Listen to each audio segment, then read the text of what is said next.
नाजरीन, खाना खाने के फ़ौरी बाद अगर आपको नींद आने लगे तो आपको ज़हनी तौर पर सुकून की ज़रूरत है। पेट में दर्द की प्रॉब्लम हो तो निहार मुँह दही खाओ।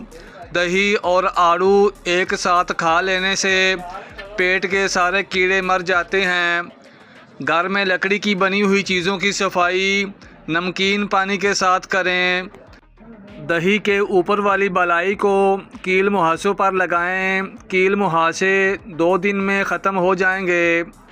सोते वक्त एक अमरूद खा लिया जाए तो डिप्रेशन का मर्ज़ दूर हो जाता है। औरत को जैतून के तेल के चंद कतरे पिलाकर मुबाशरत करने से हमल जल्दी ठहर जाता है। नाज़रीन, मुबाशरत के फ़ौरी बाद थोड़ा सा गुड़ चटाएं।